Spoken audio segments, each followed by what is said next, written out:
اور حضور نے پھر فرما دیا، یعنی اپنی اور اہل بیت کی محبت کو یوں بالکل ایک درجے میں رکھا۔ اور پھر لائے عمل ہدایت بھی یہی ہے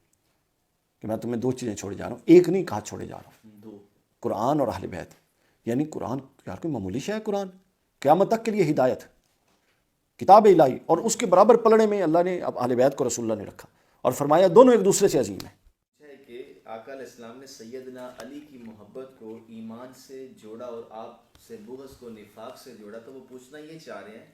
کہ ایمانیات کی بحث میں جیسا کہ حدیث جبریل میں آقا علیہ السلام نے جو وضاحت فرمائی ہے تو وہاں اس کا ثبوت نہیں ملتا، تو ناصری یہ اعتراض کرتے ہیں کہ سیدنا علی سے محبت کو جو ایمان سے جوڑا ہے تو اصلاً ایمان تو ایمان بالرسالت ہے، تو یہ کیا اس کی فرع کے طور پر یہ چیزیں بیان ہوتی ہیں؟ ظاہر ہے ایمان بالرسالت اصل ہے، اور پھر رسول کا اختیار ہے، چونکہ قرآن بھی رسول کے ذریعے آیا، شریعت بھی رسول کے ذریعے آئی، اور رسول جو بولتا ہے وہ تائید وحی کے ذریعے بولتا ہے۔ صحیح۔ وما ینطق عن الہویٰ ان هو الا وحی یوحیٰ، تو لہٰذا رسول اللہ صلی اللہ علیہ وسلم نے خود چونکہ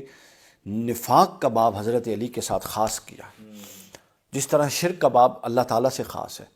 کہ جو اللہ کے مد مقابل کسی کو سمجھے گا کسی بھی حیثیت میں، کسی بھی حوالے سے، کسی بھی صفت میں، تو وہ شرک ہو جائے گا۔ کفر کا باب رسول اللہ کی ذات کے انکار سے وابستہ ہے، جو رسول اللہ صلی اللہ علیہ وسلم کا انکار کرے گا وہ کافر ہو جائے گا۔ اسی طرح نفاق کا باب اہل بیت کے ساتھ حضور نے جوڑا، اور قسم اٹھائی، حضرت علی خود راوی ہیں ترمذی میں، بہت ساری کتابوں میں، مستدرک للحاکم میں امام حاکم نے اس کو بیان کیا کہ حضور نے فرمایا، حضرت علی فرمایا، میرے ساتھ حضور نے وعدہ کیا کہ کوئی شخص قیامت تک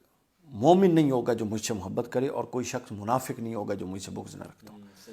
ٹھیک ہے، تو لہٰذا ایک شے جو نص حدیث سے ثابت ہے تو اس کو آپ فرع کہیں یا اس کے تابع کے طور پہ کہیں تو جو مرضی کہہ لیں، ٹھیک ہے، لیکن یہ بنیادی طور پہ 3 دروازے ہیں مومن ہونے کے۔ پہلا دروازہ شرک ہے، دوسرا دروازہ کفر ہے، اور تیسرا دروازہ نفاق ہے۔ شرک کا دروازہ اللہ کی ذات کے ساتھ خاص ہے، کفر کا دروازہ حضور کی ذات کے ساتھ خاص ہے، اور نفاق کا دروازہ اہل بیت اور حضرت علی کے ساتھ خاص ہے۔ اسی لیے جب موضوع بنتا ہے نا تو آگے پھر یہ روایات اس کو قوت دیتی، اس لیے حضور نے فرمایا، حدیث صحیح ہے مستدرک للحاکم کی، علامہ البانی نے صحیح کہا ہے اسے،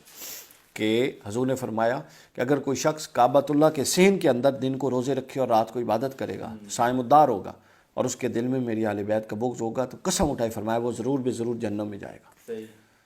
تو اس کا مطلب یہ دیکھیں نا، اگر اہل بیت کی محبت جزوی نوعیت کی یا فروعی نوعیت کی چیز ہوتی تو جہنم میں جانا تو کسی قطعی کے انکار کی بنیاد پہ ہو سکتا ہے۔ بالکل ٹھیک ہے، تو پھر یہ کیوں کہا؟ پھر حضور نے فرمایا کہ جو اہل بیت کا بغض رکھتا ہے اس کا حشر یہودیوں کے ساتھ ہوگا۔ صحابہ نے پوچھا یا رسول اللہ، اگرچہ وہ نماز پڑھتا ہو، روزہ رکھتا ہو، حج کرتا ہو، فرمایا اگرچہ وہ یہ سارا کچھ کرتا ہو، اگر میری اہل بیت کا بغض ہے تو وہ یہودیوں کے ساتھ اٹھایا جائے، معشور ہوگا۔ سمجھے؟ اس مطلب کئی مسلمان یہودیوں کے نال معشور ہوں گے، اس جرم کی وجہ سے، اس جرم کی وجہ سے اور اس روایت کے تناظر میں۔ تو لہٰذا پھر حضور نے خود فرما دیا، من سب علیًا فقد سبنی، حضرت ام سلمہ کی روایت ہے، ٹھیک ہے نا۔ پھر حضور نے خود کہہ دیا، جس نے علی حسن اور حسین سے صلح کی اس سے مجھ سے صلح کی، جنہیں ان سے جنگ کی اس نے مجھ سے جنگ کی۔ تو پھر یہ تو رسول اللہ کی ذات کو جا کے وہ اگر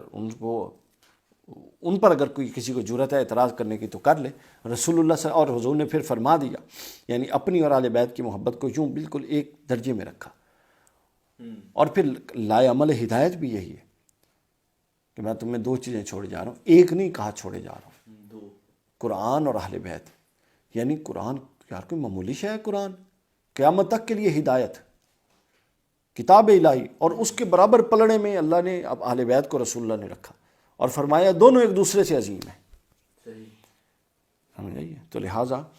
یہ آپ اس کو فروعی کہیں یا جس میں کہیں یا رسالت کے تابع تو یہ ہے، لیکن اس کا حکم جو ہے وہ بنیادی ہے، اساسی ہے۔